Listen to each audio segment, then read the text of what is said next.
कैसे हो दोस्तों, उम्मीद करता हूँ आप लोग बहुत अच्छे होंगे। मैं शिवम शुक्ला आपके अपने YouTube चैनल विजन इन्फिनिटी में हार्दिक स्वागत करता हूँ। तो दोस्तों, हम न्यूक्लियस में एंट्री कर चुके हैं। हम दुनिया की सबसे छोटी चीज़ों में आ गए। देखो, ये हमारा बुग्गू बैठा हुआ, बुग्गू झाँक रहा है कि न्यूक्लियस में क्या क्या है। अब हमें न्यूक्लियस के अंदर चलना है, तो हम न्यूक्लियस के अंदर आ गए। हमने न्यूक्लियस के अंदर क्या क्या देखा, आपने देखा होगा कि न्यूक्लियस के अंदर हमने देखा कि भाई न्यूक्लियस की क्या बोलते हैं, आकार बहुत छोटी है, बहुत छोटी है। इतनी छोटी कोई चीज़ इस बुग्गू से, मेरे बुग्गू से भी बहुत छोटी है। बहुत छोटा आकार मैंने देखा। फिर हमने न्यूक्लियस में कौन कौन पाया जाता है, न्यूक्लियन के बारे में बहुत अच्छे से हमने देखा। अब हम एंट्री करने जा रहे हैं, इसकी डेंसिटी क्या होगी, ये कितना ज़्यादा डेंसर है या कितना ज़्यादा रेयरर है, इसको हम लोग निकालने जा रहे हैं। तो हमें पता चला, हमारे पास फार्मूला क्या आया था। आपको पता है कि हमारे पास जो फार्मूला आया, जो हमने कल पढ़ाया था, डेंसिटी बराबर क्या होता है बेटा। आपको पता है डेंसिटी बराबर होता है कि पर एकांक आयतन में उपस्थित द्रव्यमान को क्या कहते हैं बेटा, हम एकांक आयतन में उपस्थित द्रव्यमान को हम घनत्व कहते हैं। तो यही तो होता है। तो हम यहाँ पर पहले लिख दे डेंसिटी का परिभाषा कि एकांक आयतन में उपस्थित द्रव्यमान को क्या कहते हैं बेटा, द्रव्यमान को घनत्व कहते हैं, ठीक है। ये हमारा घनत्व का परिभाषा है। तो यानी घनत्व बराबर क्या हो जाएगा बेटा, फार्मूला घनत्व रो बराबर हो जाएगा द्रव्यमान बटा आयतन। समझ गए ना। तो यहां से देखो, द्रव्यमान हमारे पास है। अगर इसमें न्यूक्लियाई मान लो द्रव्यमान 1 mu होगा, नाभिक है, द्रव्यमान होगा, द्रव्यमान के लिए फार्मूला हमारे पास है, ये हमारे पास आ गया, घनत्व बराबर इतना आ गया। अच्छा देखो, यहाँ पर हमारे पास रो बराबर आ जाता है, द्रव्यमान बराबर क्या होता है, हमने अभी निकाला था कि किसी नाभिक का जो द्रव्यमान होता है वो होता है A × AMU। AMU ये वाला, वो 1 mu पता है ना। 1 mu क्या होता है, एटॉमिक मास यूनिट, सबसे छोटा मात्रक होता है द्रव्यमान का, सबसे छोटा मात्रक होता है AMU। तो यहाँ पर इसका, और हमारे पास फार्मूला क्या आया, एक R बराबर आया है R0 A⁻1/3, या इसको ऐसे भी लिख सकते हैं, R³ बराबर लिख सकते हैं R0 A पावर, ये तो आया था ना, हमारे पास ये फार्मूला आया है। अब ध्यान दो, यहाँ मैं इस दोनों को रखता हूं तो हमारे पास m बराबर हो जाएगा A × AMU अपन आयतन बराबर क्या होता है 4/3 पाई R³ होता है। ये तो आयतन होता है, स्फीयर है। हमने माना था न्यूक्लियस स्फीयर है, एक छोटा सा स्फीयर है। तो यहाँ पर रखो, तो ये इंटू ये mu अपान, ये 3 ऊपर चला जाएगा तो 3/4 पाई, और R की जगह पर लग सकते हैं R0 इंटू A से मर गया। हमारे पास फार्मूला जो है 3 × AMU अपान 4 पाई इंटू, ये तो है R0। चलो, ये हमारे पास फार्मूला आ गया। अच्छा, R0 का मान कितना आया था बताओ। R0 का जो मान आया था हमारे पास, वो आया था बात करें तो वो आया था 2 × 10⁻⁻17 आया था ना, या -15 आया था। ये हमारे पास आया था 2 × 10⁻⁻15 आया था सेंटीमीटर, या मीटर इनवर्स आया था, सॉरी। इसको उठा के रखते हैं, तो यहाँ पर रखेंगे R0 की जगह पर इन सब की वैल्यू को रखेंगे, तो हमारे पास जो डेंसिटी आ जाएगा 4 पाई की वैल्यू उठा के रखो, तो 4 पाई इंटू 2 × 10⁻, ये आ जाएगा -15 है, ठीक है। तो ये ऊपर जाएगा, जब ऊपर इसको हम रखेंगे तो सॉल्व करके हमारे पास आएगा रो इंटू आ जाएगा 2.3 इंटू 10⁻17 किलोग्राम पर मीटर क्यूब। ये हमारी वैल्यू, ये हमारा आंसर आ जाएगा। अब देख रहे हो उसे 2.3 × 10⁻17 kg पर मीटर क्यूब। आपको बता दूं एक बात, कि आपके बॉडी का 95% भाग खोखला है। तुम जिसे ठोस कहते हो ना केमिस्ट्री में, वो बंदा खोखला है अंदर से, बहुत ज्यादा। अगर मैं बात करूं कि मैं अगर यूरेनियम का 1 मीटर क्यूब का एक आयतन का, मैं यूरेनियम का एक गुटका रख लूं, यूरेनियम के नाभिक का, तो पूरा कम से कम लाखों लोग लग जाएंगे, उठा नहीं पाएंगे, इतना भारी होगा। अरे बहुत भारी है, यानी कितना डेंसर है न्यूक्लियस। न्यूक्लियस बहुत ज्यादा डेंसर है और इसका वजह है इसके अंदर स्ट्रांग न्यूक्लियर फोर्स लगता है, स्ट्रांग न्यूक्लियर फोर्स लगता है। और एक चीज और इसकी सबसे बड़ी खासियत है कि जो डेंसिटी है ना, यहां पर देख रहे हो, ये सभी की सभी वैल्यू कांस्टेंट है, सभी की सभी वैल्यू क्या है, कांस्टेंट है। इससे क्लियर होता है कि जो डेंसिटी है नाभिक का वो नियत होता है, यानी परमाणु के नाभिक का घनत्व क्या होता है, यहां पर एक वर्ड लिख सकते हो कि परमाणु के नाभिक का, जो नाभिक है, नाभिक का घनत्व क्या होता है, घनत्व सदैव नियत रहता है। सदैव क्या होता है बेटा, नियत रहता है, यानी परमाणु के नाभिक का घनत्व क्या होता है बेटा, नियत रहता है। ये बात आपको ध्यान देना है। अब यहां पर हम बात कर लें तो नाभिक के बारे में हमने जानकारी ले लिया। अब नाभिक के अंदर होता क्या क्या है, बेसिकली हमें तो एज पता चलता है कि केवल ये होते हैं, क्या होते हैं न्यूट्रॉन और प्रोटॉन होते हैं, बहुत सारे कण होते हैं, न्यूट्रॉन, प्रोटॉन, एंटी मीसान, पाई मीसान होते हैं, क्वार्क होते हैं, क्वार्क होते हैं, एंटी क्वार्क होते हैं। लोग कल्पना करते हैं कि हिग्स बोसान भी होता है मतलब बहुत पार्टिकल, उन्हें न्यूक्लियन कहा जाता है, ठीक है। और ये सभी के सभी बहुत ही प्रबल फोर्स से बंधे हुए हैं, न्यूक्लियर फोर्स से। दुनिया का सबसे मोस्ट पावरफुल पावर है न्यूक्लियर पावर। और आपको मैं बता दूं कि ये जो एटम है ना, एटम का अगर मैं स्टेडियम देखो, स्टेडियम को, पूरे स्टेडियम को अगर मैं एटम मान लूं, तो स्टेडियम के अंदर में जो बॉल है ना, बॉल वो हमारा न्यूक्लियस है। अगर पूरा स्टेडियम हमारा आइटम है तो वो बॉल क्या है बेटा, न्यूक्लियस है। और जो सीटें बैठने के लिए है उन्हें ऑर्बिट मान लो इलेक्ट्रॉन का, मतलब इतना छोटा होता है न्यूक्लियस।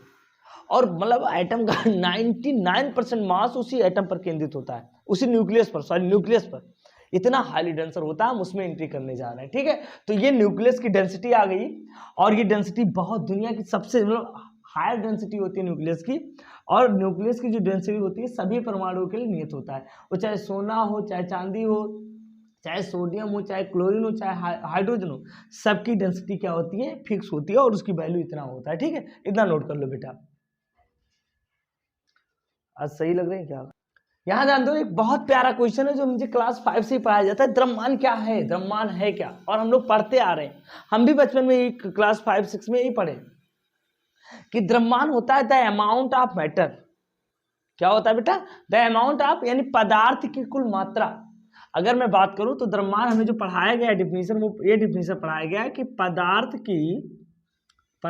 की कुल मात्रा जो होती है, कुल मात्रा, वही क्या कहलाता है हमारा बेटा, द्रव्यमान होता है।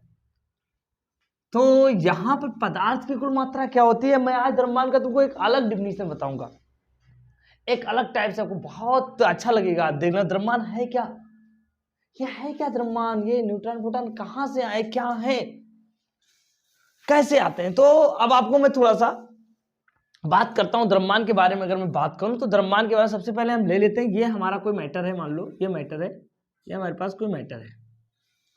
ये मैटर किससे मिलकर बना है, हमको पता है कोई ऑब्जेक्ट है, मान लो ये कोई ऑब्जेक्ट।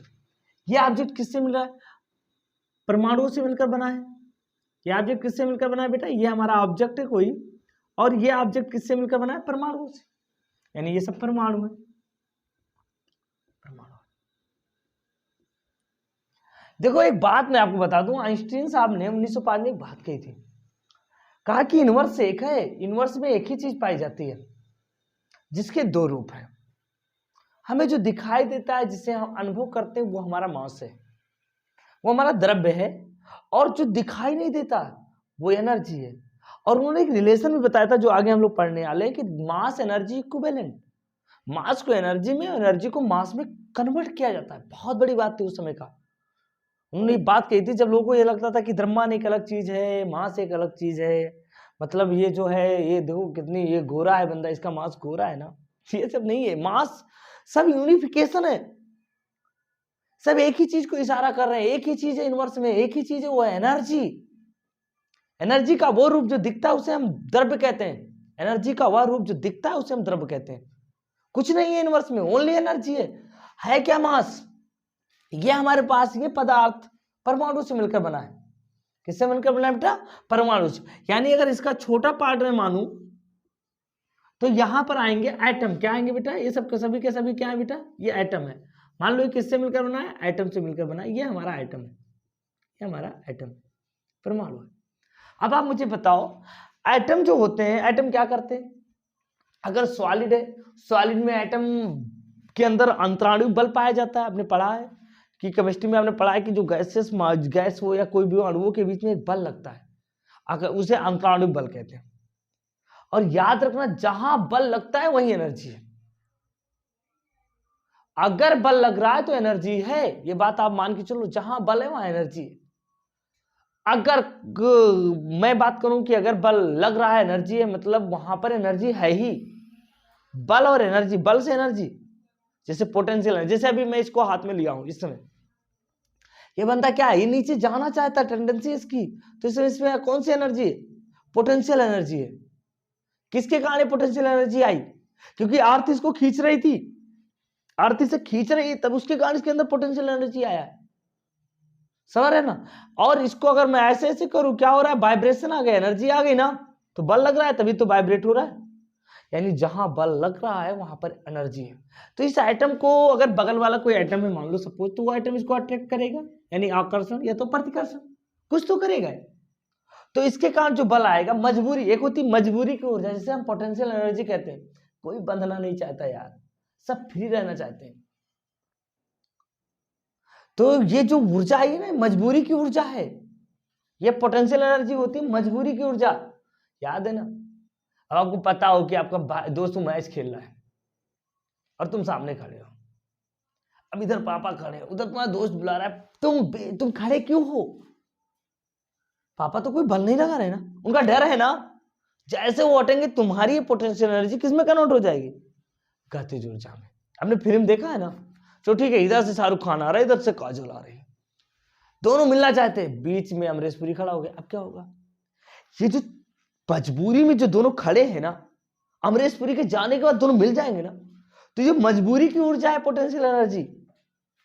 अब वो भी सोच रहा है यार, मैं भी सोच रहा हूं कैसे जाऊं। अब वो दूर नहीं जा रहे, बल लग रहा है ना, कोई चीज, मजबूरी में खड़े हैं वो। जैसे कोई बल तो लगा नहीं रहा था अमरीश पुरी, लेकिन अब बस मजबूरी में खड़े। तो जो मजबूरी है ना, पंखा मजबूरी में बंधा हुआ है, नीचे आना चाहता है, तो मजबूरी की ऊर्जा पोटेंशियल एनर्जी कहलाती है। तो यानी इस एटम के पास जो बल लगेगा, तो इसके पास एक एनर्जी होगी जिसे हम कहेंगे स्थितिज ऊर्जा, यानी पोटेंशियल एनर्जी। मान लो ये है यू एटम, यू, इसके अंदर जो पोटेंशियल एनर्जी है वो यू है। अच्छा, एटम है अंदर, तो अगर सॉलिड है तो नहीं ज्यादा करेगा, वाइब्रेट ही करेगा। ऐसे ऐसे गैसेस में है तो कुछ भी कर सकते हैं, फ्री है, चाहे ऐसे ऐसे जाए, चाहे ऐसे ऐसे जाए, कुछ भी कर सकते हैं ना। सॉलिड में क्या करेगा? बंदा है जैसे खतरनाक पापा का लड़का, अब वो सो रहा है तो अपने जगह पर ऐसे ऐसे कर रहा है, तो वाइब्रेट हो रहा है, तो उसके अंदर वाइब्रेशन एनर्जी। अगर कोई घूम रहा है, जैसे जो तरल है, उनके अंदर कौन सी एनर्जी आ जाती है? काइनेटिक एनर्जी आ जाती है। तो यानी इसके अंदर एक तो एनर्जी होगी, सॉलिड होगा तो वाइब्रेशन एनर्जी, यानी एटम के अंदर vibration energy plus kinetic energy, ये दो हो गया। अब एटम भी टूटेगा। एटम किससे मिलकर बना है सर? अरे वाह, एटम मिला बन के बना है। हमारे पास एटम में दो चीजें होती, एक होता है न्यूक्लियस, जो अभी आपने पढ़ा है, और एक होता है ऑर्बिट। इस ऑर्बिट में इलेक्ट्रॉन घूम रहा है, इलेक्ट्रॉन घूम रहा है। अब इलेक्ट्रॉन चक्कर लगा रहा है, तो यहाँ एटम है, एटम में कौन सी चार? दो एटम है, तो इसके अंदर न्यूक्लियन होंगे। इलेक्ट्रॉन घूम रहा है, मजबूरी में घूम रहा है, चक्कर लगा रहा है ना इलेक्ट्रॉन, इलेक्ट्रॉन चक्कर लगा रहा है। तो इलेक्ट्रॉन जब घूम रहा है, क्योंकि मजबूरी में, क्यों? क्योंकि इन दोनों के बीच में कूलाम आकर्षण बल लग रहा है, और इसके कारण ये इलेक्ट्रॉन इससे बंधा हुआ है ऑर्बिट से। तो इसका मतलब इसके अंदर एक हो गया, इलेक्ट्रॉन के अंदर जो बात आई, तो इलेक्ट्रॉन के अंदर आ गई पोटेंशियल एनर्जी, यानी यू ऑफ इलेक्ट्रॉन। इलेक्ट्रॉन घूम भी रहा है, वाइब्रेट अपने। इलेक्ट्रॉन दो तरह का मोशन करता है, पता है? एक ऑर्बिटल मोशन करता है, एक स्पिन मोशन, जैसे लट्टू, ये अपने पथ पे घूमता भी है और अपने अक्षों पर रोटेट भी करता है। तो यानी इसके अंदर एक काइनेटिक एनर्जी आ जाएगी, यानी काइनेटिक एनर्जी इलेक्ट्रॉन का। अब इलेक्ट्रॉन से छोटा नहीं, इलेक्ट्रॉन लेप्टॉन से मिलकर बना है। इलेक्ट्रॉन बहुत छोटा है, इससे छोटा नहीं है, fundamental, most smallest fundamental particle है इलेक्ट्रॉन। समझ गए? अब मैं न्यूक्लियस को तोड़ता हूं। न्यूक्लियस में क्या है? देखो, न्यूक्लियस किससे मिलकर बना है? क्वार्क और एंटी क्वार्क से। वो सॉरी, न्यूक्लियस प्रोटॉन और न्यूट्रॉन से बना है, प्रोटॉन और न्यूट्रॉन से बना है, प्रोटॉन और प्रोटॉन से बना है। तो अब ये देखो, अब इनके बीच में न्यूक्लियर फोर्स लग रहा है आपस में। तो यानी इसके अंदर भी होगा, क्या होगा बेटा, यू होगा प्रोटॉन की, और प्रोटॉन क्या करेगा, वाइब्रेट करता है अपने पथ पर, तो होगा काइनेटिक एनर्जी ऑफ प्रोटॉन की, एक तो हो जाएगी प्रोटॉन के लिए। न्यूट्रॉन के लिए भी वही काम हो जाएगा, यूएन और प्लस हो जाएगा केएन। अब आपको पता है ये प्रोटॉन किससे मिलकर बना है, प्रोटॉन क्वार्क और एंटी क्वार्क से मिलकर बने हैं लोग, म्यू, समझ गया ना, यानी छोटे पार्टिकल से, ये बहुत छोटे पार्टिकल से मिलकर बने, अब इससे छोटा नहीं जाएंगे। तो इनके पास दो तो यानी इनके पास भी एनर्जी होगी, इनके एनर्जी फील्ड के कारण आती है, यानी इनके पास जो पोटेंशियल एनर्जी आएगी वो फील्ड के कारण आएगी, केएफ, समझ गए। अब इससे छोटा नहीं जाओ, लोग कहते हैं एक्स बोसान है और फिर क्या होते हैं, मेसान होते हैं, छोटे पार्टिकल होते हैं, लेकिन अब यही तक हम लोग रहेंगे। आप कुछ देख रहे हो, यानी हर चीज में एनर्जी है, यानी ये तो पूरा एनर्जी सर, ये तो पूरी की पूरी एनर्जी ही है, पता चला ना। मास क्या है, मास किसी ऑब्जेक्ट की वो प्रॉपर्टी है जो ये प्रदर्शित करता है इसके पास कितनी एनर्जी हो सकती है, कितने टाइप की एनर्जी ये रखता है। तो आज मास की डिफिनीशन समझ लो, मास क्या है, अगर मैं मास की द्रव्यमान क्या है, किसी पदार्थ का वह गुण है जो कितने प्रकार की एनर्जी, तो द्रव्यमान, यहां पर मैं लिख देता हूं, द्रव्यमान किसी पदार्थ का वह गुण है, वह गुण है जो यह प्रदर्शित करता है, जो यह प्रदर्शित करता है, प्रदर्शित करता है, जो यह प्रदर्शित करता है कि उसके पास कितने प्रकार की ऊर्जा कितनी मात्रा में उसके पास कितने प्रकार की ऊर्जा है, कितने प्रकार की ऊर्जा रखता है।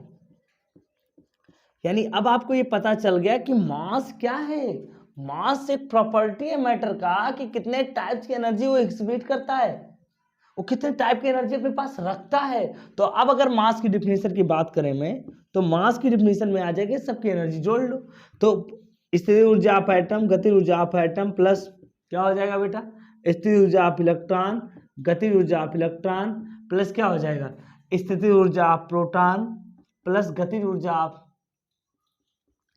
ऑफ प्रोटॉन हो जाएगा ना, प्लस क्या आ जाएगा, प्लस स्थिति ऊर्जा आपका क्या हो जाएगा बेटा, स्थिर ऊर्जा ऑफ न्यूट्रॉन प्लस गतिज ऊर्जा ऑफ न्यूट्रॉन प्लस स्थिर ऊर्जा ऑफ जो ये छोटे पार्टिकल है, मान लो छोटे पार्टिकल सबकी, यानी इतनी एनर्जी जो है ये रोटेशन है, यानी कितनी वो एनर्जी अपने पास रखता है, कितना एक्सपीड करता है, यही उसकी क्या है, टोटल एनर्जी है,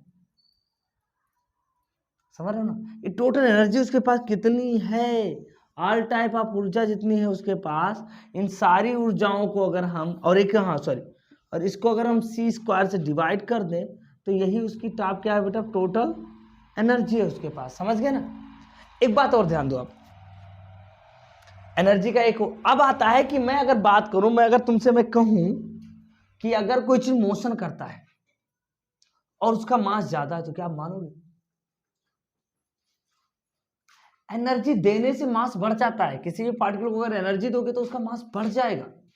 अभी ये जो बुग्गू बैठा हुआ है, ये बेचारा ये आराम से बैठा है, इसके पास एनर्जी मान लो मास स्टेशनरी है, मतलब ये रुका हुआ है स्टेट मोशन में, स्टेटनरी मास है इसके पास, रुका हुआ विराम का द्रव्यमान है, यानी इसके मास है m0, मान लो ये विराम का द्रव्यमान है, ये बंदा रुका है तो इसके मास m0 है। अगर ये चलने लगेगा ना, ये मोशन करने के लगेगा तो इसके अंदर एनर्जी आ जाएगी, और एनर्जी आएगी तो मास भी बढ़ जाएगा। कुछ अलग लग रहा है ना, अरे थोड़ा सा विचार करो, अब आप बड़े हो गए, यानी ये बंदा बैठा है इसीलिए तो कहते हैं रुकते नहीं है, उनके पास एनर्जी बहुत ज्यादा बढ़ती है, उनका सब कुछ बढ़ जाता है। यहां से सीखो, रुकोगे तो कुछ नहीं बढ़ेगा, सीखो मास से, जो चलता है उसका सब कुछ बढ़ जाता है, पता है। तो यहां पर ये बंदा रुका हुआ है, इसके पास मास है, तो अगर हम मास की बात करूं कि mass of object, moving object का मास बात करूं तो कितना मास बढ़ेगा मूविंग ऑब्जेक्ट का। तो अगर मैं बात करूं मास मूविंग ऑब्जेक्ट की बात करूं, गतिशील कण, यानी गतिशील कण की जो मास होती है ना, या ऑब्जेक्ट मान लो, ऑब्जेक्ट ले लो, वस्तु ले लो, गतिशील पदार्थ लिख लो या वस्तु लिख लो। गतिशील वस्तु की मास जो होती है, एक तो मास होगी इसकी स्टेशनरी मास m0, प्लस इसके पास आ जाता है एक्स्ट्रा मास आ जाता है। क्या आ जाता है? एक्स्ट्रा मास कितना आता है वो मास मैं बता रहा हूं। एक्स्ट्रा मास इसके पास आता है कि ये m एक्स्ट्रा, ये कहां से है, अब इसकी हम चर्चा करेंगे, ये आया कहां से। तो अब आपको ये बात पता करना है कि जो मास जो बैठा है, सर मैं बैठा हूं तो मेरा मास, मैं चलूंगा तो बढ़ जाएगा 1-2 kg 3 kg हो जाए, नहीं, ऐसा नहीं है, बहुत कम बढ़ता है, बहुत कम बढ़ता है। अभी मैं बताऊंगा कैसे कम पड़ता है। तो मास समझ गए, मास होता क्या है? मास क्या है? Mass is a property of an object which represent total amount types of energy which exhibit, कितना वो एनर्जी अपने पास रखता है, ये उसका क्या हुआ? मास हुआ। ठीक है, इतना नोट कर लो आप, यहां ध्यान दो। अब हम आपको बताएंगे कि क्या होता है। आइंस्टीन जब आए उन्होंने बहुत बड़ी बात कही, इसीलिए उनको बिग साइंटिस्ट कहा जाता है। उन्होंने कहा देखो भाई, ये जो तुम दो आंखों से देखते हो ना कि ये मास है एनर्जी है, कुछ भी नहीं, सब एक ही है। मास और एनर्जी क्या है? एक है। अब समझ गए ना, मास एनर्जी क्या है? एक है। उन्होंने बताया कि इन्होंने एक फार्मूला दिया, फार्मूला बता रहा हूं अभी आपको दूंगा। उन्होंने कहा कि जो द्रव्यमान और ऊर्जा है ना, वो एक सिक्के के दो पहलू है, कभी वही द्रव्यमान बन जाता है, कभी वो ऊर्जा बन जाता है। यानी द्रव्यमान और ऊर्जा अलग अलग नहीं है, उनके दो स्टेट हैं, कभी द्रव्यमान बन जाता है, कभी वो ऊर्जा बन जाता है। समझ गए ना? उन्होंने क्या बताया, देखो उन्होंने एक चीज बताया कि अगर यम द्रव्यमान रिलीज होता है या डिसअपियर होता है या गायब होता है, तो जो ऊर्जा आती है यम द्रव्यमान, जिसे मैं कहूं यम, फार्मूला सीधा लिखता हूं, परिभाषा नहीं, यम द्रव्यमान के तुल्य ऊर्जा। उन्होंने क्या बताया? यम द्रव्यमान के तुल्य ऊर्जा, जो उन्होंने फार्मूला दिया वो दिया तुल्य ऊर्जा E बराबर दिया उन्होंने m इंटू सी स्क्वायर। ये बहुत बार उन्होंने कहा कि यम द्रव्यमान अगर डिसअपियर होता है तो इतनी ऊर्जा अपीयर होती है, इतनी ऊर्जा आ जाती है। इसी को हम कहते हैं द्रव्यमान ऊर्जा तुल्यता समीकरण भी कहते हैं, 1905 में उन्होंने दिया था।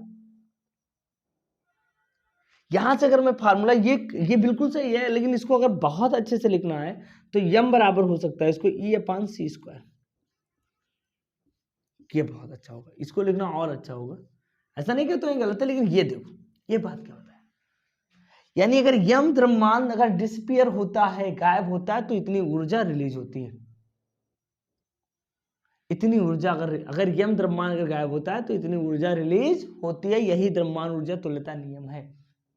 समझ गए ना? ये बहुत इंपॉर्टेंट, बहुत ही फेमस क्वेश्चन था। इसमें क्या बात आती है, देखो जैसे सपोज मैं बात करूं जो तुम लोग खाना वाना फेंकते हो ना, मैं बात कर लूं 1 kg ऊर्जा, मान लो 1 kg द्रव्यमान के लिए यानी 1 kg द्रव्यमान के क्षय होने से, 1 kg द्रव्यमान के क्षय होने से उत्पन्न ऊर्जा कितनी होगी, ये बात बताओ। अगर 1 kg द्रव्यमान हट रहा तो उत्पन्न ऊर्जा कितनी हो जाएगी? E बराबर m इंटू सी स्क्वायर। सी क्या है बेटा? यहाँ पर सी है प्रकाश की चाल, सी प्रकाश की चाल है, प्रकाश की चाल है, जानते हो। तो चलो 1 kg द्रव्यमान के लिए कितना ऊर्जा हो जाएगा? सी का यम का मान कितना है बेटा?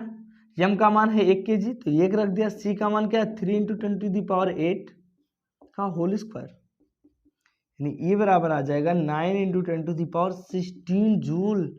ये तुम खाना फेंकते हो ना, ये इतनी ऊर्जा है, ये डिस्पेयर हो जाती है अनअवेलेबल एनर्जी के फॉर्म में एनवायरमेंट में। अगर इतना मास डिस्पेयर होता है, गायब होता है, तो इतनी ऊर्जा आती है, 1 kg से इतनी ऊर्जा आती है। अब मैं बात करूं सबसे छोटे मास का, सबसे छोटा मास क्या होता है? 1 mu। आता है क्वेश्चन को पूछता है कि 1 mu कितने ऊर्जा की समतुल्य ऊर्जा बताओ, तो यदि यम का मान 1 mu कर दूं, क्या बोलूं, यम बराबर क्या कर दूं बेटा, 1 AMU। यम का मान 1 mu। अच्छा 1 mu कितने केजी का होता है, 1 mu होता है 1.67 × 10 के पावर 27 केजी। चलो ये कितनी ऊर्जा होगी इसकी, तो E बराबर क्या होता है, यम इंटू सी स्क्वायर। रखो वैल्यू, तो वैल्यू जब रखोगे तो क्या हो जाएगा, 1.67 × 10 के पावर -27। सी का मान क्या होता है, 3 × 10 के पावर 8 का होल स्क्वायर। तो चलो रखते हैं हम लोग, तो ये बराबर कितना हो जाएगा, 1.67 × 10 के पावर -27 और ये हो जाएगा 9 × 10 के पावर 16। चलो इसको मल्टीप्लाई करो तो 7 9 63 के 3 और 9 6 54 और 6, 54 और 6 कितना हो जाएगा बेटा, 9 से 54 से 60 हो जाएगा। तो 9 से 63, 63 के 3 हाथ है, 9 6 54 और 6 60 हो जाएगा। और ये हो जाएगा 9 एकम 9 और 6 15, ये गुणे 10 के पावर कितना हो जाएगा, 27 में 16 जाएगा, 6 में से एक बचा, 2 में से एक बचा, 10 के पावर -11 जूल। ये इतनी ऊर्जा कितनी आएगी, इतने मास के। अगर इसको इलेक्ट्रॉन वोल्ट में कन्वर्ट करो तो इलेक्ट्रॉन वोल्ट में कन्वर्ट करने के लिए क्या करेंगे, 15.03 × 10 के पावर -19 11 इंटू कर देंगे 1.67 1.6 × 10 के पावर -19, ये हो गया इलेक्ट्रॉन वोल्ट में। और अगर मेगा इलेक्ट्रॉन वोल्ट में कन्वर्ट किया जाए तो ये हो जाता है 931.5 मेगा इलेक्ट्रॉन वोल्ट। देख रहे हो, 1 mu सबसे छोटा द्रव्यमान। अरे ये बहुत कम है बेटा, बहुत कम है, बहुत बहुत। और उससे इतनी ऊर्जा, कुछ अगर क्षय होता है तो कुछ जाता नहीं है, सब ऊर्जा में चली जाती है, ऊर्जा कन्वर्ट होगी। मतलब ये इतना द्रव्यमान होगा तो इतनी ऊर्जा निकलेगी। आप सोच सकते हो, अगर 2 mu जाएगा तो 2 से मल्टीप्लाई कर दो, 3 mu जाएगा 3 से मल्टीप्लाई कर दो, समझ गए। तो 1 mu की ऊर्जा इतने में, ये बहुविकल्पीय क्वेश्चन में भी आ जाता है, 931 मेगा इलेक्ट्रॉन वोल्ट। यानी 1 mu द्रव्यमान अगर नष्ट होता है तो इतनी ऊर्जा होती है, उत्पन्न होती है, समझ गए। इतना नोट कर लो आप लोग, ये द्रव्यमान ऊर्जा तुल्यता समीकरण। द्रव्यमान क्षति तथा बंधन ऊर्जा, ये क्या होता है, द्रव्यमान क्षति और बंधन ऊर्जा क्या होता है। अभी एक बात कहेंगे और आप लोग नाराज हो जाओगे, मैं आपको दे रहा हूं। मैं कहूं कि हमारे पास ये छोटे छोटे पार्टिकल हैं, बहुत छोटे छोटे। इन पार्टिकलों को मिला के हमने एक बड़ा पार्टिकल बना दिया। बताओ बच्चों, ये छोटे छोटे पार्टिकल हैं और इन पार्टिकलों मिला के मैंने बड़ा पार्टिकल बना दिया। इन अलग अलग पार्टिकलों को मिला के हमने क्या किया, एक बड़ा सा पार्टिकल बना दिया। अब तुम ही लोग बताओ, इनकी जो टोटल द्रव्यमान है और इसका जो टोटल द्रव्यमान है, क्या दोनों समान होंगे? कहोगे ना सर समान होंगे, क्योंकि द्रव्यमान तो नष्ट नहीं होता है। सर रासायनिक अपक्रिया में द्रव्यमान तो नष्ट होता नहीं है। तो हाँ सही बात है, द्रव्यमान क्या होता है, कंजर्वेशन ऑफ मास के लॉसेस के द्रव्यमान समान होंगे। लेकिन नहीं, न्यूक्लियर के केस में यह अलग हो जाता है। न्यूक्लियर के केस में द्रव्यमान क्षति हो जाती है, क्षय हो जाता है। अगर ये टोटल, अगर मैं मान लू ये टोटल अगर 1 kg है, मान लो 1 kg है, तो ये जो बनेगा ये आएगा 9.9 वो 0.99 kg। ये देखो, ये सब गोलमाल है भाई, सब गोलमाल है। ये कहां घोटाला हो गया, ये 0.1 kg गया कहां साहब, 0.01 kg। कुछ लगा सर ये ऐसे कैसे हो सकता है, मतलब ये अलग था, इनको मिलाया इतना बनना चाहिए, इसका भी केजी समान नहीं हुआ। ये न्यूक्लियर के केस में ये देखा गया कि जो न्यूक्लियन है इनके अलग अलग, जैसे मैं मान लूं कि 3 न्यूक्लियन, ये 3 प्रोटॉन है, मान लो ये 3 प्रोटॉन है और यहां पर 3 न्यूट्रॉन है। ये 3 प्रोटॉन और 3 न्यूट्रॉन मिलकर एक न्यूक्लियस बना रहे हैं। 3 प्रोटॉन और 3 न्यूट्रॉन मिलकर एक न्यूक्लियस बना रहे हैं। हमने देखा जब इनका अलग अलग जो मास कैलकुलेट किया और बनने के बाद जो न्यूक्लियस का मास कैलकुलेट हुआ उसमें डिफरेंस आ गया। न्यूक्लियस का मास इनके टोटल मास से कम आ रहा था। तो फिर कहां गया मास, तो ये लोग ढूंढो। तो गोलमाल हो गया, यहाँ पर घोटाला हो गया, भ्रष्टाचार हो गया भाई। न्यूक्लियस ने द्रव्यमान को खा लिया, ऐसा क्या बनाने वाले ने द्रव्यमान खा लिया? नहीं ऐसा नहीं हुआ, मैं बताऊंगा क्या होता है। देखो हमने देखा कि जब न्यूक्लियनों के लोकर, देखो तो हमने देखा कि न्यूक्लियस या न्यूक्लियन जो होते हैं हमारे पास, न्यूक्लियन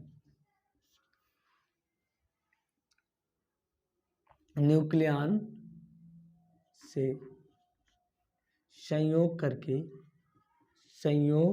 न्यूक्लियनों से संयोग करके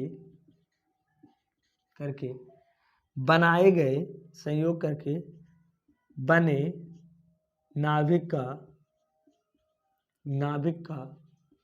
द्रव्यमान, न्यूक्लियनों से संयोग करके बने नाभिक का द्रव्यमान न्यूक्लियनों के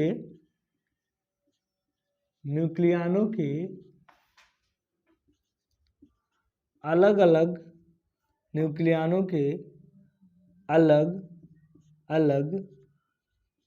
द्रव्यमान के योग से कम होता है।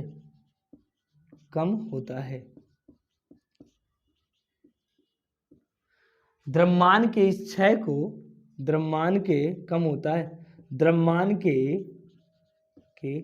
इस क्षय को द्रव्यमान क्षति कहते हैं। द्रव्यमान क्षति कहते हैं। द्रव्यमान के इस क्षय से क्या कहते हैं? क्षय को द्रव्यमान क्षति कहते हैं। यानी ये बात दो, ये बहुत बड़ी, अतः मैं कह सकता हूं कि जो द्रव्यमान क्षति है डेल्टा एम, वो कितना है? यम जो हमारा है, यम है न्यूक्लियन, माइनस यम आया नाभिक का, यानी नाभिक का जो द्रव्यमान है वो इससे कम है, यही हमारा द्रव्यमान क्षति है। अब अगर मैं बताऊं कैसे ये अंतर आया, ये गया कहाँ ऊर्जा, ये भी बात में बात करेंगे। यानी जब प्रयोग में देखा गया कि न्यूक्लियस का जो द्रव्यमान होता है वो न्यूक्लियनों के अलग अलग द्रव्यमान के योग से सदैव कम होता है, और इसी अंतर को हम द्रव्यमान क्षति कहते हैं। जो अंतर हुआ, जो नष्ट हुआ द्रव्यमान, उसी को द्रव्यमान क्षय हो गया, उसी को द्रव्यमान क्षति कहते हैं। समझ गया ना? क्षति हो गई, ये कहाँ गया? तो अगर मैं मान लू, माना नाभिक में जेड प्रोटॉन व एन न्यूट्रॉन है। मैंने मान लिया कि नाभिक में जो है बेटा, नाभिक में जेड प्रोटॉन व एन न्यूट्रॉन है, तो जिनका द्रव्यमान क्रमशः यम जेड व यम एन है। तो यहां पर देखो, हमें पता है, तो इनका द्रव्यमान तो यहां पर रखो, तो न्यूक्लियन का द्रव्यमान कैसे निकलेगा? डेल्टा एम बराबर कितने प्रोटॉन है? जेड प्रोटॉन, और उनका द्रव्यमान मान लो इनका एम जेड या एम पी, मान लो इसको एम पी, तो एम पी हो गया, प्लस एन प्रोटॉन है, यानी एन, कैपिटल एन ला लो, कैपिटल एन, और एन इंटू क्या हो जाएगा बेटा? M N. ये तो होगा। दो जेड प्रोटॉन है और प्रत्येक का द्रव्यमान एमपी है, तो प्रोटॉनों का द्रव्यमान अलग जोड़ के जेड इंटू एमपी हो जाएगा। एन न्यूट्रॉन है, प्रत्येक का द्रव्यमान एमएन है, तो एन इंटू एमएन हो जाएगा, और माइनस हो गया एम नाभिक कर दो। अब बात करते हैं, अच्छा मुझे एक फार्मूला पता है कि ये बराबर होता है जेड प्लस एन, तो यहां से एन बराबर क्या हो जाएगा? ए माइनस जेड, तो यहां पर उठा के रख सकते हैं। तो हमारे पास डेल्टा एम का फार्मूला आ जाएगा Z into M P plus A minus Z into M N, ये तो हो जाएगा, और माइनस एम। यही हमारा क्या आ गया? द्रव्यमान क्षति का फार्मूला आ गया। यही हमारा द्रव्यमान क्षति हुआ है। समझ गया ना? ये अच्छा, अब द्रव्यमान क्षति हुआ, एक शब्द आया बंधन ऊर्जा। एक शब्द बताओ, किसी चीज के निर्माण में एनर्जी खर्च होती है, और वही एनर्जी उसको स्टेबिलिटी देती है। क्या हुआ? क्या है जंतु, ये अभी आजाद थे, ये अभी सब फ्री थे, एकदम घूम रहे थे, मस्त थे, कोई बाउंडेशन नहीं था, कोई बंधन नहीं था, एकदम फ्री थे। हुआ क्या यहां पर? जब ये नाभिक बना ना, तो इसमें एक फोर्स उत्पन्न हो गया, फोर्स।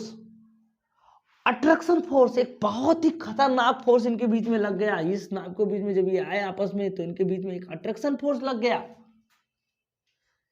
ये अट्रैक्शन फोर्स जब आया तो ये अट्रैक्शन फोर्स इतना पावरफुल है कि इसके अंदर एक निगेटिव एनर्जी आ गई, निगेटिव पोटेंशियल एनर्जी। देखो यहां क्या हुआ, अभी ये फ्री थे एकदम, ये लोग जब मिले तो यहां पर दोनों इकट्ठा हुए तो निगेटिव पोटेंशियल एनर्जी आ गई। और ये जो द्रव्यमान छत हुआ है ना, उसी के कारण निगेटिव पोटेंशियल एनर्जी आई है। यहां पे एनर्जी रिलीज हुआ, तुम्हें लग रहा है ना रिलीज हो गया, यहां पर एक निगेटिव पोटेंशियल एनर्जी ऐड हो गई, जिसके कारण इतने ताकतवर है ये। इस द्रव्यमान क्षति जो हुई, इनके अंदर एक निगेटिव पोटेंशियल एनर्जी आ गई जो इनको बांध के रख दिया है। तोड़ना कितना, इनको तोड़ना मतलब विनाश, इतना आसानी से अब तोड़ नहीं पाओगे, बहुत ज्यादा निगेटिव ऊर्जा लग गई। इनको तोड़ने के लिए बहुत ज्यादा ऊर्जा की जरूरत पड़ेगी हमें। वही तो है बंधन ऊर्जा। किसी नाभिक के निर्माण में जो ऊर्जा रिलीज होती है, जो ऊर्जा खर्च होती है, उसके अंदर एक निगेटिव ऊर्जा इसके अंदर आ गई, और वही तो बंधन ऊर्जा है। न्यूक्लियानों को वह न्यूनतम आवश्यक ऊर्जा जो न्यूक्लियानों को आपस में लाके बांध के न्यूक्लियस बनाती है, वही तो बंधन ऊर्जा है। समझ गए ना, द्रव्यमान गया नहीं है कहीं, ये द्रव्यमान ऊर्जा है। मैंने बताया ना द्रव्यमान ऊर्जा है, अब आप समझ लो द्रव्यमान ऊर्जा है। तो ये जो पार्टिकल थे ना, अभी ये फ्री थे, एकदम घूम रहे थे, अब ये इकट्ठा होकर क्या बना लिए, न्यूक्लियस बना लिए। और इस न्यूक्लियस में न्यूक्लियन एक निगेटिव एनर्जी से बंधे हुए हैं, और वो निगेटिव एनर्जी आई कहां से, इसी द्रव्यमान क्षति से। तो बंधन ऊर्जा आ गया इनके अंदर। यानी किसी नाभिक के निर्माण में जो ऊर्जा मुक्त होती है, या किसी नाभिक को तोड़ने के लिए जिस ऊर्जा की आवश्यकता होती है, वही तो बंधन ऊर्जा है जो बांधे रख रही है इनको। तो अगर यहां से बंधन ऊर्जा की परिभाषा तो आप समझ गए, बंधन ऊर्जा बराबर क्या निकलेगा, आप बताओ मुझे। तो बंधन ऊर्जा जो होगा हमारा, जो बंधन ऊर्जा होगा वो फार्मूला क्या आ जाएगा, यानी एनर्जी ये आ जाएगा बी, क्या हो जाएगा बी, मतलब बंधन ऊर्जा वो क्या आ जाएगा, delta M into C square.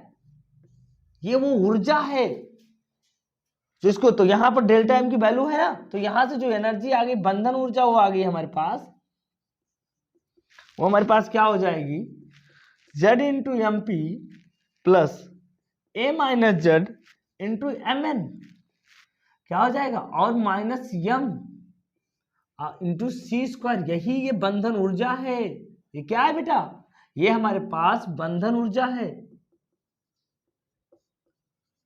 बंधन ऊर्जा, यही बंधन ऊर्जा है तो नाभिक को बांधे रखती है। अब यहां से एक बात आपको क्लियर हो गया कि जितना ज्यादा किसी नाभिक को बनने में जितना ज्यादा एनर्जी रिलीज होगी, उतनी ज्यादा उसके अंदर बंधन ऊर्जा होगी, उतना ज्यादा उसके अंदर बंधन ऊर्जा होगा, और वो उतना ज्यादा स्टेबल होगा। यानी जितना ज्यादा बॉन्ड, ये क्या हो जाएगा बेटा, बॉन्ड एनर्जी होगा न्यूक्लियस का, उतना ज्यादा न्यूक्लियस स्टेबल होगा। समझ गया ना। तो ये बंधन ऊर्जा कहां से आई, ये जो द्रव्यमान क्षति हुई है ना, उसी से बंधन ऊर्जा आ गई। समझ गया ना, तो इतना नोट कर लो आप लोग।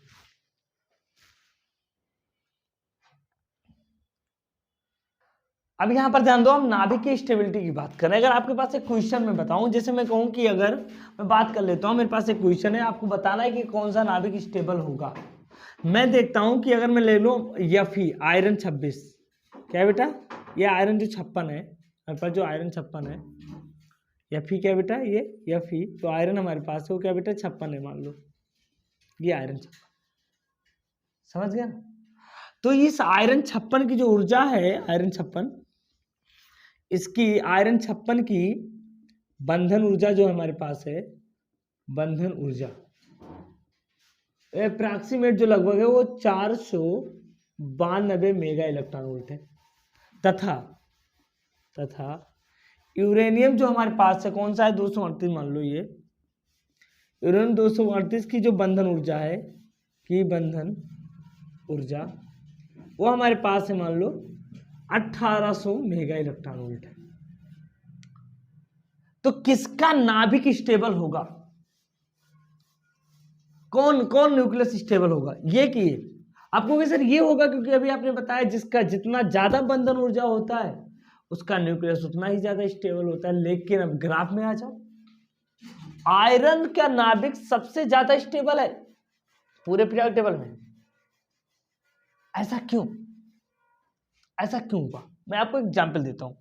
मैंने कहा कि मेरे पास 1 kg मिठाई है, मेरे पास यानी शिवम सर के पास 1 kg है, और तुम जानते हो शिवम सर के मेम के पास, अरे यार सॉरी मान लो अरे मान लो भविष्य में हो सकती है, आप लोग हंस रहे हो यार। मान लो शिवम सर की मेम के पास मान लो 0.25 kg मिठाई। मिठाई किसका ज्यादा है? कहोगे शिवम सर का ज्यादा है, लेकिन शिवम सर के पास 7 बुग्गू हैं। कितने? 3 4 5 6 7 8 लोग इनके अंडर में। शिवम सर 8 बच्चों को पढ़ाते हैं। बुग्गू कौन है सर? बुग्गू, अरे वही छोटे छोटे हैं, न्यूक्लियस। तो शिवम सर के पास 8 बुग्गू हैं, और तुम लोगों की जो मेम है उनके पास 3 बुग्गू हैं, 3 बच्चों को पढ़ा रही हूं। अब तुम ही लोग बताओ,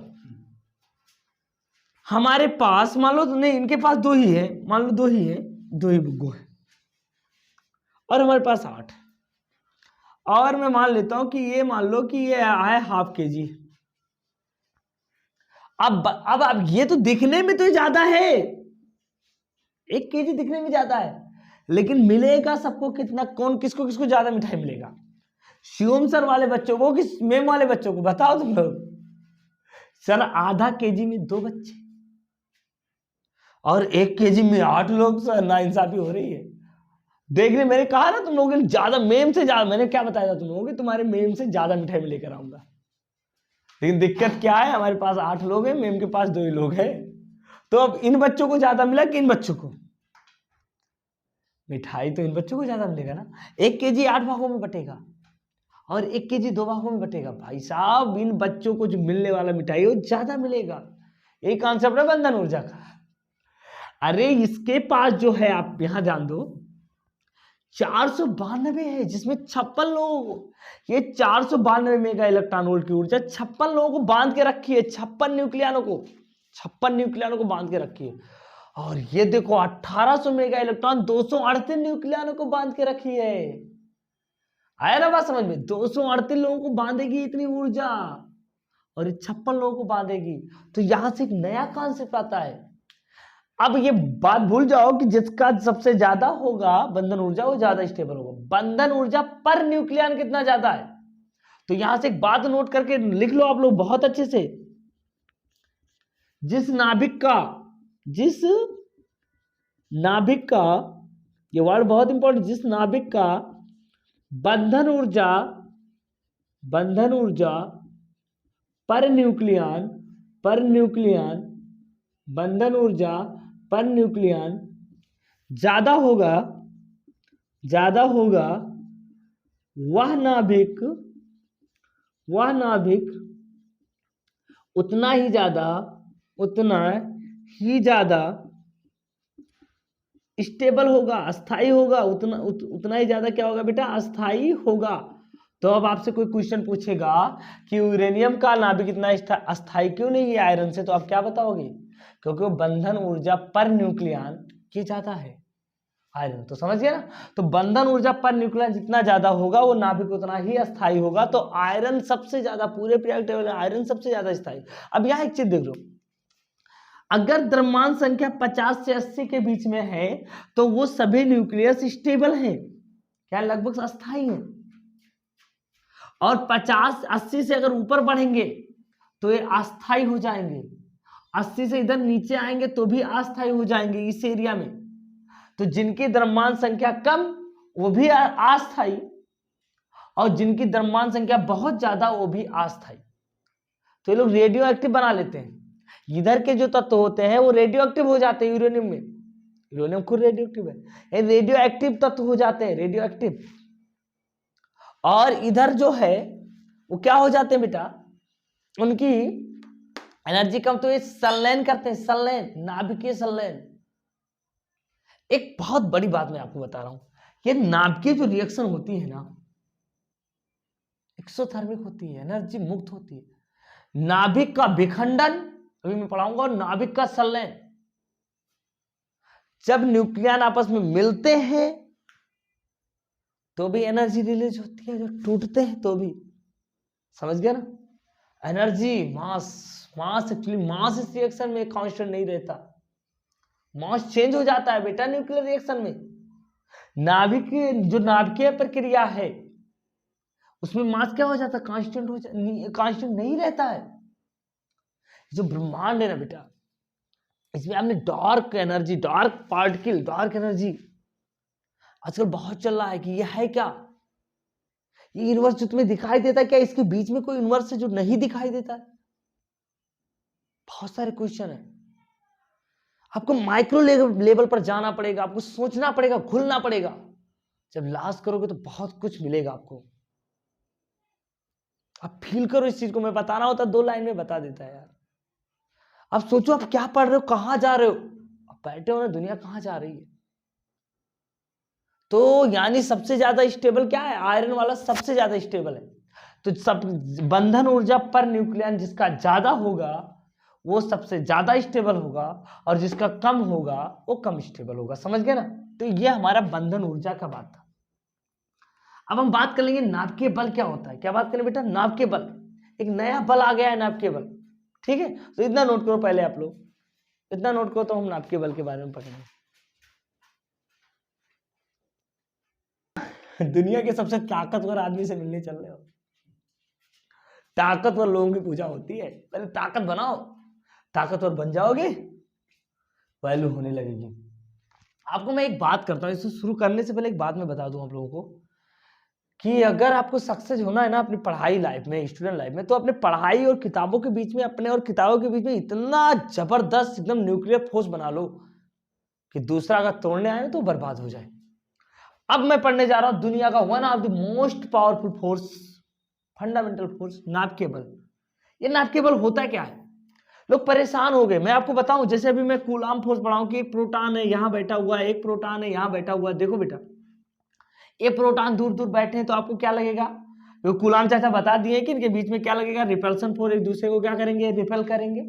इनके बीच में क्या लगेगा, रिपल्सन फोर्स यानी प्रतिकर्षण बल लगेगा। कौन सा बल लगेगा बेटा? प्रतिकर्षण बल लगेगा। ये दोनों दूर दूर बैठे हैं तो प्रतिकर्षण बल लगेगा। अब हमने क्या किया, हम परेशान थे, फालतू आदमी बैठ के, हमने कहा ठीक है चलो निकल जाओ, मैं देखता हूं कहां तक लगता है प्रतिकर्षण बल। हमने कहा, सोचा कि ये दोनों कहां तक ज्यादा बल लगा लेंगे। तो हम दोनों प्रोटॉन को पकड़ के पास लाने लगे, बहुत ज्यादा बल लगाया और बहुत ज्यादा टेम्परेचर दिया, और इनको पकड़ के इन दोनों प्रोटॉनों को ऐसे इनको पास लाया। तो बहुत ऊर्जा लग रही थी, बहुत बल लग रहा था, लेकिन लाते लाते लाते लाते लाते लाते लाते लाते लाते यहां पर जैसे चिपक गए। ये क्या हो गया? अभी तो ये प्रतिकर्षित कर रहे थे, दोनों प्रतिकर्षित कर रहे थे। नहीं मैं नहीं जाऊंगा, नहीं चल पानी कटा, चलोगे कि नहीं चलोगे? तो बेचारे बल लगा, अब क्या करें, बल जाता हमारे पास, तो बेचारे चल दिए। इनको जब मैंने पास लाया ना, ऐसे ऐसे ऐसे, फिर ये ऑटोमेटिक फिर दूर जा ही नहीं रहते। ये क्या हो गया? सब परेशान हो गए, भाई ये कौन सा बल है यार, ये तो प्रोटॉन भी बदल गया, साला ये क्या हो गया इसमें? अभी तो दोनों रिपेल कर रहे थे, अब ये कैसे बदल गए? तो जब मैं इनको पास लेकर आया, दोनों को लाया, मैंने कहा चलो आज तो मुलाकात करा के ही रहेंगे भाई साहब, ये प्रोटॉन और ये प्रोटॉन। फिर बोले ना ना ना, अब नहीं जाऊंगा मैं, अब नहीं जाएगा साला, हो गया, अब नहीं जाएंगे हम। इनके बीच में दुनिया का सबसे प्रबल आकर्षण बल लगने लगा, और प्रोटॉन थे। फिर मैंने एक केस न्यूट्रॉन पर किया, फिर न्यूट्रॉन को पास लेकर आया, मैंने देखा इन न्यूट्रॉनों के बीच में भी वही थे। फिर मैंने साल न्यूट्रॉन और प्रोटॉन को इकट्ठा करके पास लाया उतनी ही दूरी पर, फिर देखा इनके बीच में वही आकर्षण हो रहा है। कुछ नया बात। अभी तो हम कह रहे थे कि न्यूट्रॉन उदासीन है यार, उदासीन में तो बल लगता ही नहीं, पैदल बल लगता नहीं उदासीन पार्टिकल में। लेकिन यहां हो क्या गया, ये तो न्यूट्रॉन भी चिपक गया यार, न्यूट्रॉन प्रोटॉन भी चिपक गया, प्रोटॉन भी चिपक गया। यानी नाभिक के अंदर ये खेल हो रहा था। यानी ये जानते हो कब हुआ? ये 2 रूल, यहां पर जो न्यूक्लियन है ना, जब न्यूक्लियनों को पास लाया गया तो देखा गया जब वो एकदम पास आए, अब मैं एकदम पास की बात अगर करूं तो आप समझ लेना कि 10 के पावर -15 मीटर के कोटिका, इस ऑर्डर में जब दोनों के बीच की दूरी, याद है ना, जब दूरी 0 हो जाती तो बल अनंत लगता है, बहुत कम दूरी है। ये देखा गया इन दोनों छोटे पार्टिकल जब इतने दूर आ गए ना, इतने पास आ गए ना, तो इनके बीच में प्रबल बल लग गया। अभी फिजिक्स को तुम दूर से देख रहे हो तो प्रतिकर्षण बल लग रहा है, अरे यार जिस दिन पास आ जाओगे ना 10 के पावर -15 मीटर, फिजिक्स के दीवाने हो जाओगे आप। फिजिक्स कहानी है पूरी, फीलिंग है फिजिक्स इंसान की। तो ये जब दोनों को पास लाया गया तो देखा गया बहुत आकर्षित कर रहे थे एक दूसरे को, ये कैसे हो गया? और इसी आकर्षण बल को नाभिकीय बल कहते हैं। एकदम अलग बल था, ये काले गोरे को नहीं देख रहा था, ये कह रहा था काले गोरे का भेद नहीं, हर दिल से हमारा नाता है। ये तो नया बल आ गया भाई, इसके अंदर एक देशभक्ति की भावना जग गई। कोई भी हो, प्रोटॉन कैसा है कोई नहीं फर्क पड़ता है, न्यूट्रॉन कैसा है कोई फर्क नहीं पड़ रहा था, बस इतनी दूरी पे रहो। ये बल का एक ही कंडीशन था भाई साहब, आप कैसे भी हो बस इतनी दूरी पर रहो। फिर एक चीज ये देखा गया, अभी तक आपने पढ़ा है न्यूटन्स लॉ, उसमें आपने देखा ग्रेविटेशनल फोर्स जो होता है एफ जी, वो भी क्या होता है G(m1m2/r²। आपने कूलाम फोर्स पढ़ा है, यानी एफ ही, वो क्या होता है K(q1q2/r²। ये दोनों फोर्स या प्रोपोर्शनल r² के लॉ को फॉलो कर रहे हैं, और इन दोनों में भेद है, इसको द्रव्यमान चाहिए तभी ये लगेगा, इसको आवेश चाहिए तभी ये लगेगा। इसने बोला नहीं मुझे आवेश नहीं चाहिए, तुम बस पास आ जाओ, कोई भी हो, तुम काले हो गोरे हो सब चलेगा, बस तुम 10 के पावर -15 मीटर की दूरी पर आ जाओ, नाभिकीय बल लग गया। ये कितनी बड़ी बात हुई। और ये इस रूल को भी फॉलो नहीं कर रहा था, ये देखो न्यूटन बाबा भी नाराज हो गए, कूलाम भी नाराज हो गए, हो कैसे हो रहा है, कैसे कर रहा है। यहां पर जब इन दोनों के बीच की डिस्टेंस 10 के पावर -15 मीटर थी, इससे कम थी, तो ये बहुत तेज लग रहे थे, बहुत तेज लग रहे थे। अब 10 के पावर 15 मीटर का डिस्टेंस अगर मैं बताऊं तो तुम कागज देखते हो अपने पास, जो कॉपी का पेज है उसको 1 लाख बार छील दो, 10 के पावर -15, इतना पास। सर इतना पास इसे कैसे छीलेगा कोई? अरे बेटा ये पागल लोग करते हैं सब काम, तुमको आराम देने के लिए सब किया गया है। तो जब इन दोनों को पास लाया गया तो देखा गया यार ये बहुत तेजी से लग रहा था, और जैसे 10 के पावर -15 मीटर तुरंत ही 0 हो रहा था, घट के, यानी ये रूल को फॉलो नहीं कर रहा था। तो अगर नाभिकीय बल की बात करें हम, तो हम कहेंगे नाभिक के अंदर क्या परिभाषा होगा इसका? इसका परिभाषा होगा नाभिक के भीतर, नाभिक के भीतर, मजे लो यार एकदम जियो इसके अंदर, नाभिक के भीतर न्यूक्लियनों के बीच, नाभिक के भीतर न्यूक्लियनों के बीच लगने वाले प्रबल आकर्षण बल को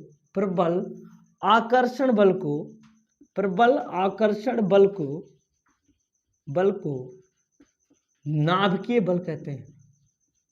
प्रबल आकर्षण बल को नाभिकीय बल कहते हैं। ये देखो क्या है परिभाषा, एकदम अलग था, यानी नाभिक के भीतर न्यूक्लियनों के बीच लगने वाले प्रबल आकर्षण बल को नाभिकीय बल। ये इतना प्रबल है, इसको तोड़ना मतलब विनाश। जहां एटम का बल विस्फोट होता है वहां टूटते हैं न्यूक्लियन, वहां इतना बल लगता है, समझ गए ना। तो नाभिक के भीतर न्यूक्लियनों के बीच लगने वाले प्रबल आकर्षण बल को नाभिकीय बल कहते हैं, समझ गए ना। और देखो इसकी खासियत क्या थी, बात कर लेना नाभिकीय बल की। तो नाभिकीय बल क्या है बेटा, अब मैं अगर पॉइंट लिखूं तो कैसे कैसे लिखूंगा, आपको मैंने बता दिया इसकी क्या खासियत है। नाभिकीय बल लघुपरासी बल है, क्या बेटा? नाभिकीय बल जो है, नाभिकीय बल ये है लघुपरासी बल। ये वर्ड क्या है बेटा? लघुपरासी। मतलब तुम सामने हो तब तक लगेगा, दूर चले गए तो भूल जाऊंगा। यह है लघुपरासी, मतलब आपको मैंने बताया गुरुत्वाकर्षण बल है, मैं हूं और आपके में मान लो सपोज यार आज वही निकल रही, नाभिक के अंदर से निकल रही मैं तुम्हारी, तो यहां पर मैं हूं, यहां पर मैं दूर चला जाऊं, ये मेरा फिजिक्स और मैं हूं, मान लो ये फिजिक्स और मैं। तो फिजिक्स चाहे पास में रहो तो भी उतना बल लग, चाहे वो मुझसे दूर भी चला जाए तो भी उतना बल लग रहा है। इसे कहते हैं दीर्घ राशि। जैसे गुरुत्वाकर्षण बल, ये दोनों पिंड यहां पर है तो भी लग रहा है, दूर चला जाएगा तो भी लगेगा, बल का मान भले कम हो जाएगा लेकिन जीरो नहीं होगा। इसे कहते हैं दीर्घ राशि। लघु राशि क्या होता है, वह पास रहता है, यानी कि केवल केवल कब लगता है बेटे, केवल 10 के पावर 15 मीटर के के कोटि पर प्रभावी होता है। यह बल केवल 10 के पावर -15 मीटर के कोट पर प्रभावी होता है, यानी 10 के पावर -15 मीटर से अधिक दूरी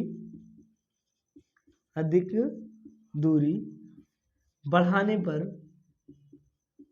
पर यह बल तेजी से घटकर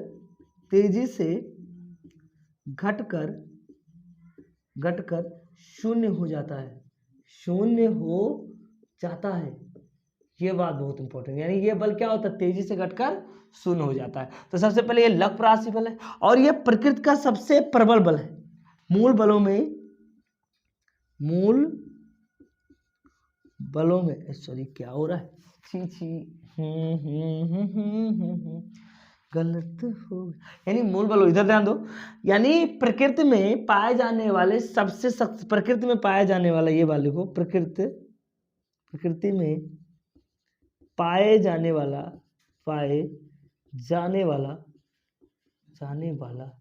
सबसे ताकतवर, सबसे शक्तिशाली बल है।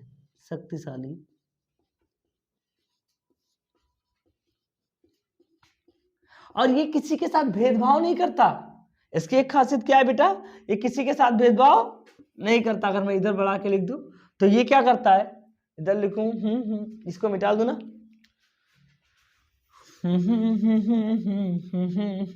तुझे पढ़ना पड़ेगा फिजिक्स बोल भाई।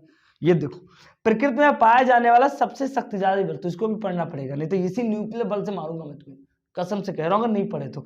यानी प्रकृति में पाया जाने वाला सबसे शक्तिशाली बल है। इसकी में एक और पॉइंट लिख लो, यानी ये क्या होता है, यह आवेश के प्रकृति पर या आवेश पर निर्भर नहीं करता, यानी ये प्रकृति पर निर्भर नहीं करता है। क्योंकि नाभिक के भीतर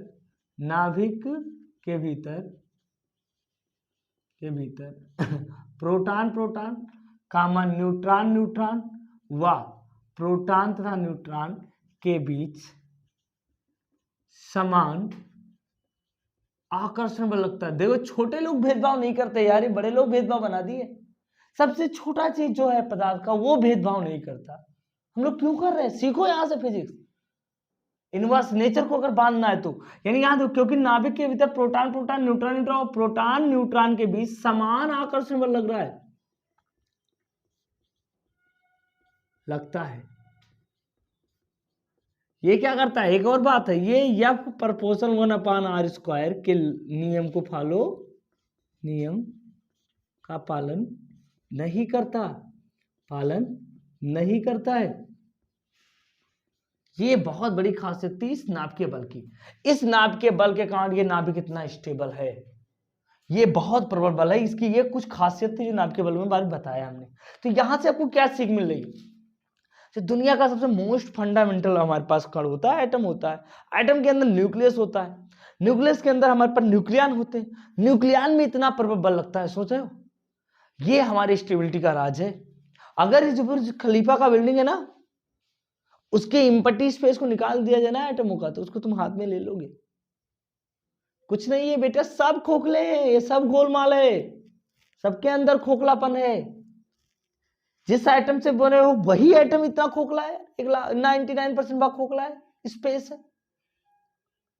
ये बात हुई, ये सारी चीजें हैं जो न्यूक्लियनों के बारे में आज लग रहा है ना आज आपको कि न्यूक्लियस बल क्या होता है, कोई है बल, बहुत खतरनाक बल है। ठीक है, इतना नोट कर लो आप लोग। बेटा नाभिक ने सिखा दिया सबसे पावरफुल बनो, ताकतवर बनोगे ना तो कुचले नहीं जाओगे। और ताकतवर बनने के लिए लॉस करना पड़ता है, क्योंकि द्रव्यमान क्षति हुई है तब बाइंडिंग एनर्जी आई है बंधन ऊर्जा। तो लगा दो ताकत, दिखा दो बंधन ऊर्जा का कॉन्सेप्ट, कितना पावरफुल है ये आपका बंधन ऊर्जा। बंधन ऊर्जा पावरफुल एनर्जी, तो सेक्रीफाई करना पड़ेगा आपको, वरना हर घर में नीट और IAS के बच्चे होते। ये सेक्रीफाई है।